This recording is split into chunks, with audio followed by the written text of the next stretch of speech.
It's Nurses Week, and some nurses in Central Alabama are remembering a pioneer who charted a path for them.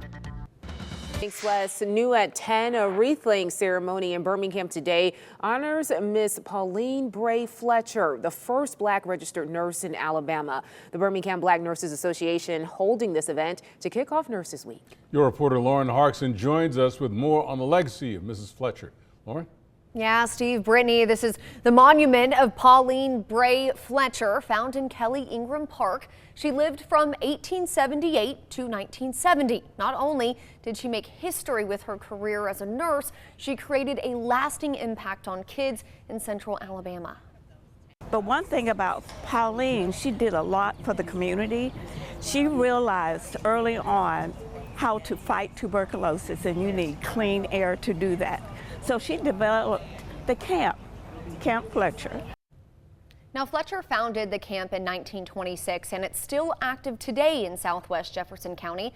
Bridgeways is the organization providing programs and services there now. Their CEO says Fletcher had a passion for children in the African American community as well as the outdoors. She wanted to make sure young boys and girls that looked like her had a place to run and play and learn.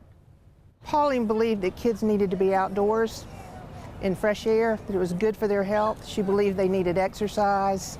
She believed they needed to be taught that the outdoor environment was not something to be afraid of, that they could learn as much from a tree and a bush and an insect as they could from a book in a classroom. And now Fletcher is inspiring the next generation of nurses. Those at the ceremony today emphasizing the necessity of the career and the importance of the people who choose to serve in it. A nurse is there when you're born, and a nurse is also there when you transition life. So they're always there for you. It is wonderful to be a nurse. I have always wanted to be a nurse since the age of 8. Just giving back to someone, I think, is awesome in a career. Now, Dr. Teresa Rogers says the best way that you can show appreciation to your favorite nurse this week, a simple thank you for all their hard work. She says that can go a really long way.